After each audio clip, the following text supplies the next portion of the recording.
Good evening, and now back to the budget. One point where we are going to focus on over the next 30 minutes is going to be taxes.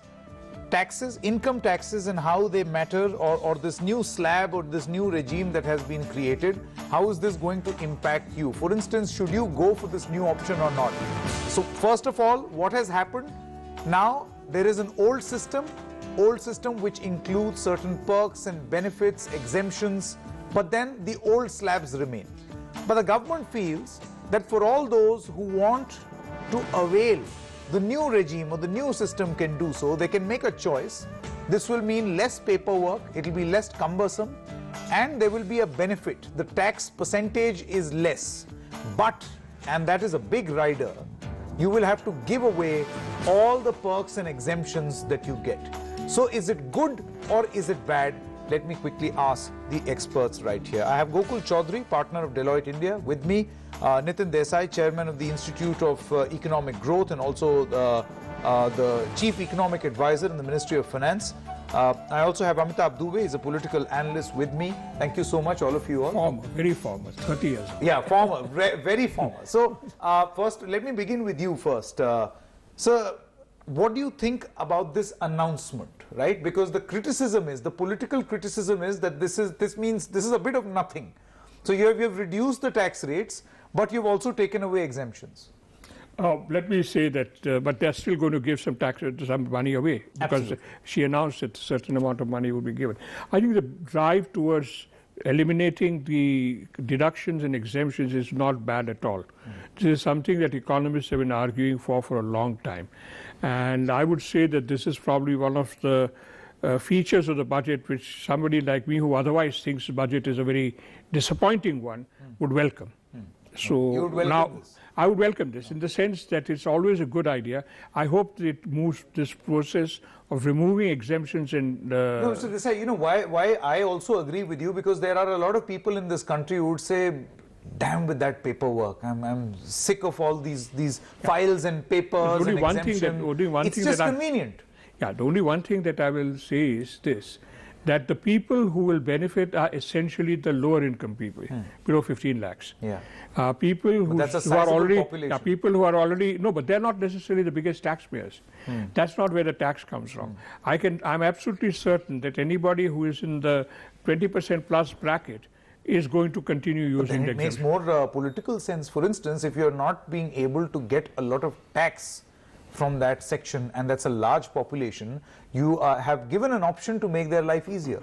For instance, now this is easy computing of the tax process. That's certainly, and I'm sure that he'll have a much clearer idea on what the actual gain to people is. Yeah. But as a general principle, simplifying the exemption deduction system is not a bad idea. Okay. Gokul, I want to ask you, and Amitabh, I would want to ask you the political side of this also, apart from the economic. But Gokul, let's begin with you answering a question on what is the international experiment or the international norm as far as personal tax is concerned? So if I look at personal taxes globally, and if you go to the OECD sort of countries, what emerges is it is the single largest component in the collection, and followed by the VAT and then corporate tax. In India, personal income tax is the smallest piece which sort of sits here.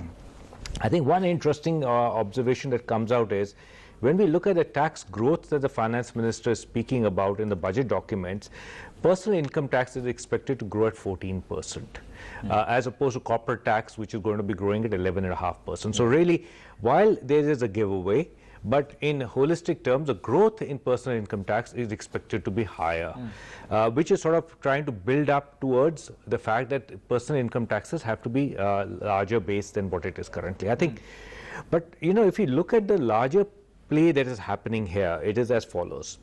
When it came to corporate taxes, the government came up with a roadmap in 2015 and said, look, we're going to take away the incentives and we're going to lower your rates. And they took off close to 5 years to reach that point, which it did last November. When we look at personal taxes, they've started the journey now to try and say, look, we're going to start reducing the rates start giving away the exemptions. And the exemptions are quite a lot in the tax code. We really cluttered up our tax code with those things. Correct. So if you look at the balance of it, I think it's in the years ahead, it's a great initiative. There will be some amount, in some brackets where the tax will be slightly more or some slightly less. But look, I think if you look at the type of investment the government is making in tax technologies, the government will be able to actually generate a tax return for an individual on its own portal and send it to a taxpayer and say, can you confirm this? And that can only happen if the taxpayers have given away the incentives. Because if they have not given away the incentive and deductions, the system cannot pick up as to what the tax outcome will be. It's a sort of a give it up scheme, if It you is. were. No, but then, you know, I was trying to ask you about the international experiments. Usually, the sound of income tax return filing and general taxation or computing of tax becoming simpler or easier will be good news. It is good news, and the second is adoption of technology. So both simplification and adoption of technology is something which is an international best practice. Okay. So this enables the move in both their directions. Okay. Now, Amitabh, there was a reason why these exemptions existed in the first place, right? We are not an international country. We are not. We cannot just blindly follow the international norms.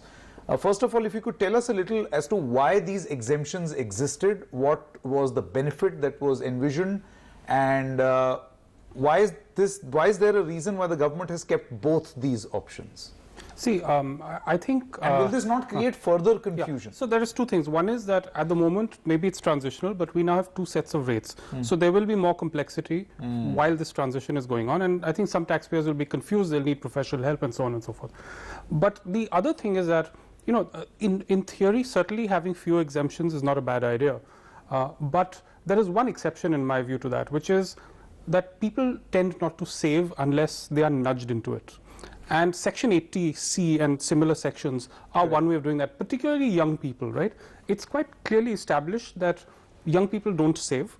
But if they do start saving even small amounts, it compounds over their careers into very substantial sums. So even if they're saving a few thousand a month, by the time they hit their 50s and 60s, it can be a very large amount. So I think sections like 80C and its variants do have an important role. So I think it would be a mistake to throw the baby out with the bathwater. Perhaps you can have few exemptions, but there should be a nudge for young people to invest their savings somewhere.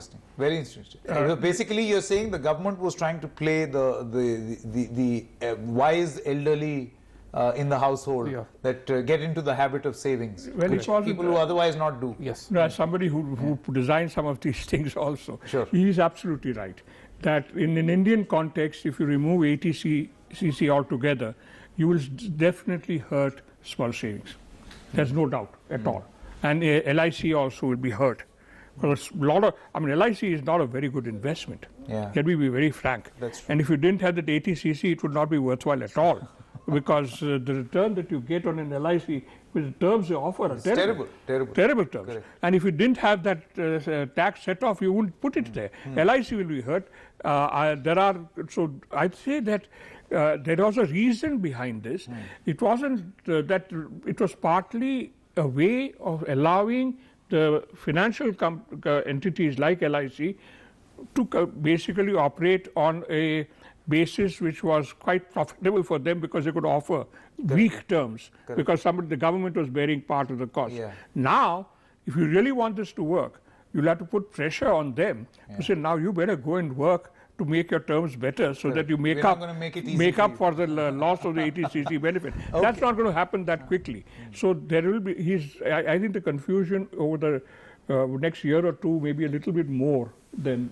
Let's introduce two more guests. Madan Sabnavis is a chief economist at CARE Ratings, and Jayati Ghosh, professor of economics in JNU, is also with us. Thank you so much. Professor Ghosh, let me begin with you. How do you look at this, the fact that now you have two different systems, two systems of computing your tax? See, the vision behind introducing a new system, according to Nirmala Sitharaman, was so that you can do away with this devil every year called the chartered accountant. Because it is so complicated, you would go for a chartered accountant, give him all your papers and tell him, just do it for me. So her vision and her idea is that now you can do it yourself. Is it actually going to work that way?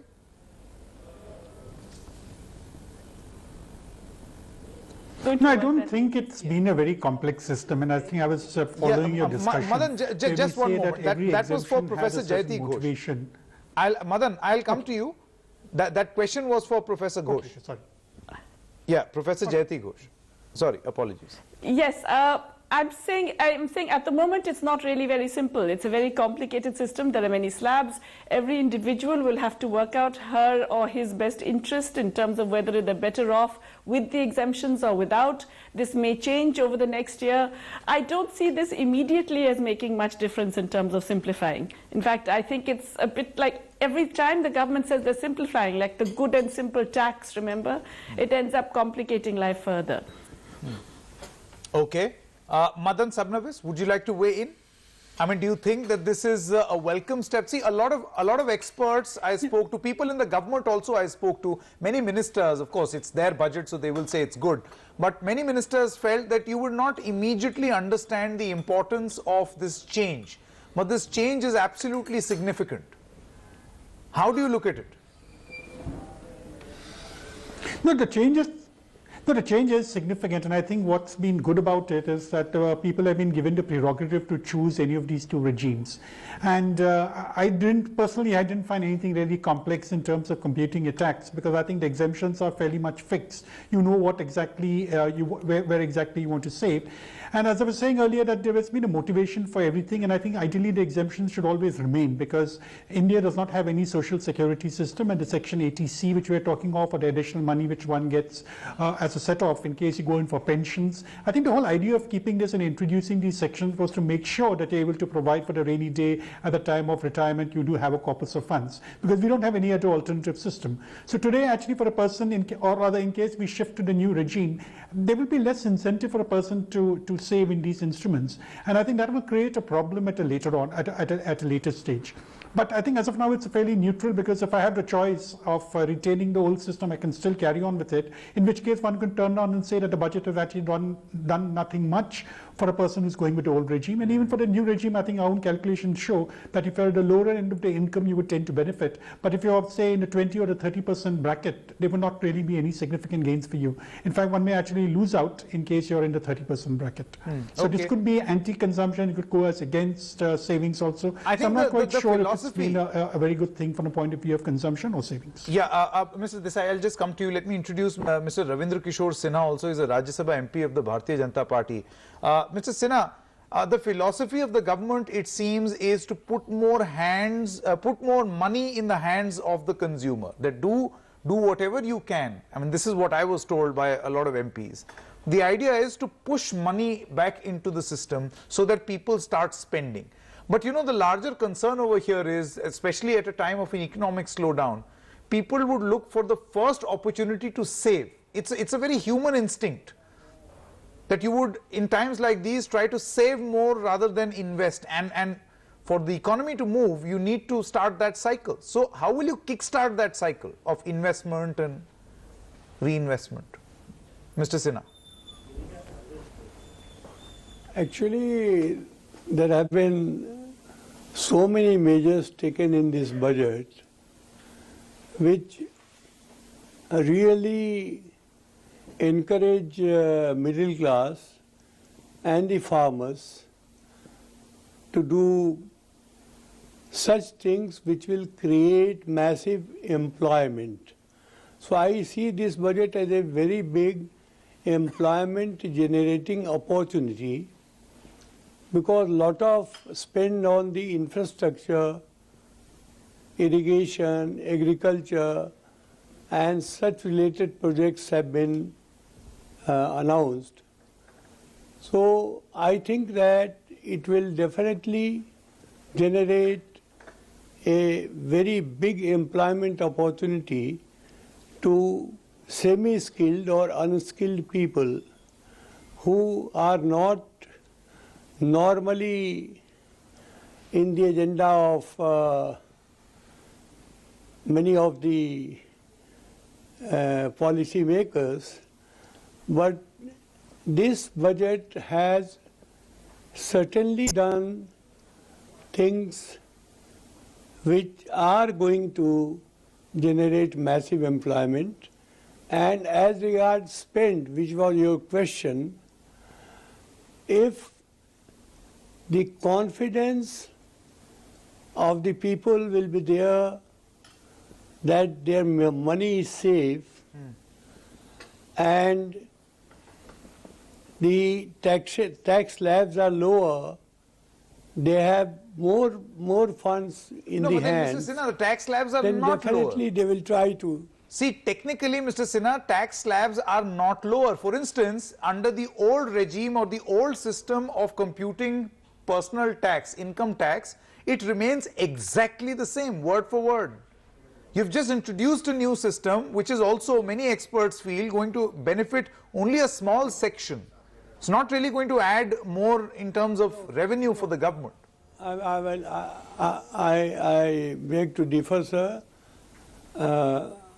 It is not like that. Suppose if a person who is getting some exemption on the EMI of a house, he may opt to remain in the old plan. But I want to ask a question that what is the percentage of that class which own their own flats? Mostly they are in rented accommodation. So for them the new scheme is better. And option is there. Okay. Professor Ghosh wants to weigh in. Yes, Professor Ghosh. Yeah, so just 2 points. First, remember that direct income tax payees are only 2% of the population, if that. And a majority of those are probably not going to actually opt for the new system. In any case, it's not very clear whether this will actually generate fresh tax revenues. Currently, the government estimates they will lose tax revenues because of this. So that's the first point. But the second is, and in any case, this is, if you like, a broader transition to a system of lower rates without exemptions. That's a small tinkering over a longer term process. It's not something that is designed to deal with the demand recession we have right now. Where I'm really concerned is this budget does nothing for that demand recession. It's not actually putting any money into employment intensive sectors. It's cutting the outlay for NREGA at a time where you should be doubling it or tripling it. It's reducing the spending on agriculture. It's doing a whole range of things which actually are going to reduce the incomes for mass consumption demand, which is basically what this economy is crying out for right now. Okay, so Mr. I Sinha? think it's really done the opposite of what was required. Mr. Sinha, you heard what Professor Ghosh has to say. Would you like to respond? Yes, I heard her and I respect her views for her knowledge, but I keep on moving the whole country and mostly villages, so I can tell her and to the audience that it's not like that. You say that employment generating things, if you only consider as industry, then you are mistaken. We have huge employment generation capability in tourism, which has been addressed probably for the first time. And if we can sell India as a tourist destination, No,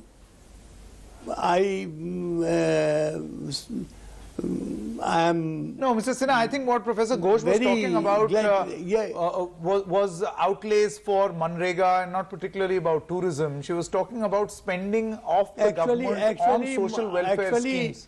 Actually, let me tell you, it is my personal view that Manrega is not a kind of employment. It is not at all. So the people should get a proper, respectable opportunity of job which can sustain for 365 days, not only 100 days. So Manrega, whatever is the plan coming on and going on, I mean, you'll start a whole new debate.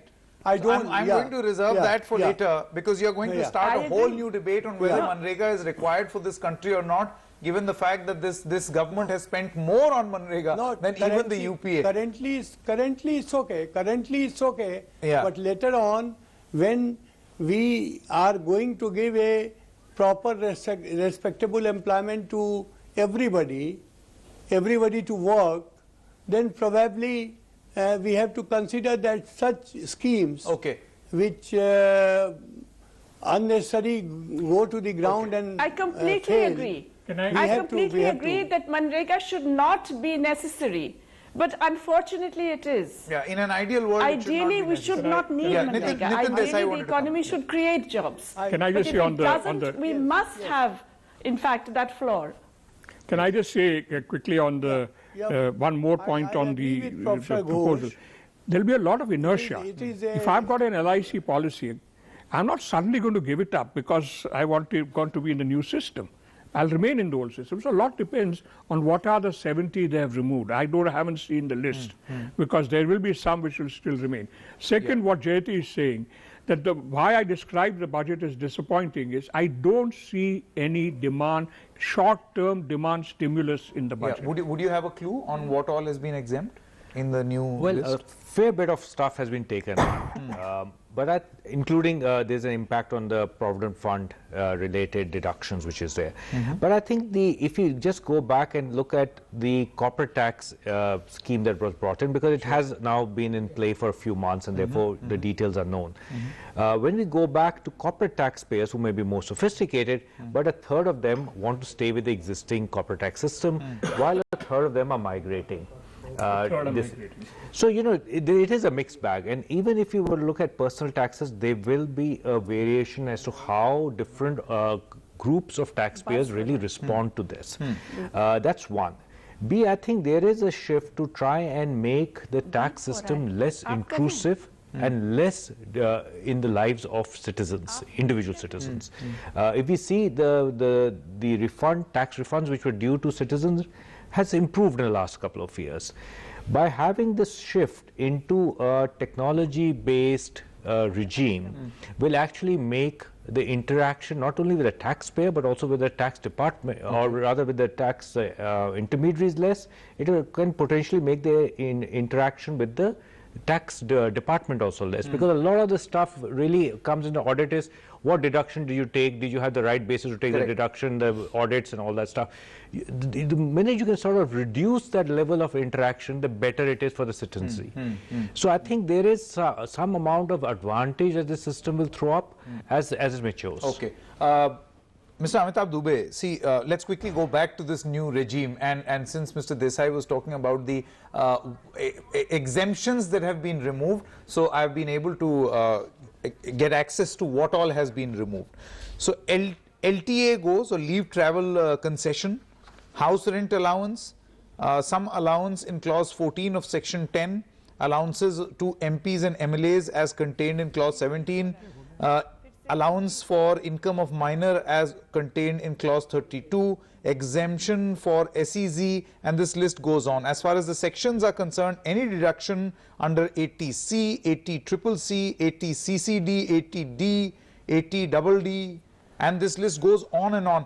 Essentially all exemptions of any kind. 80C and 80DD is all removed. Absolutely. Yes. All of that has been removed. Then they're not going to get much many people. Amitabh, Then this is going to cause a problem as people who are young and predominantly people in the new regime will be the younger, lower income people. They will not be nudged into saving enough as they age and as they progress, and this potentially going to cause a savings problem down the road. Correct. So I would suggest that the government revisit this particular part. so I'll tell you what all, I mean, as I'm reading, this is fascinating. Daily allowance to meet ordinary daily charges, any allowance granted to meet cost of travel, conveyance allowance, transport allowance, 80 AA, 80 CCD, 80 IBA, 80 IB. I mean, this list is really long, which essentially means that all exemptions under the clause 80. Under section 80, basically. Yeah. They're removing, essentially, I think this is not going to work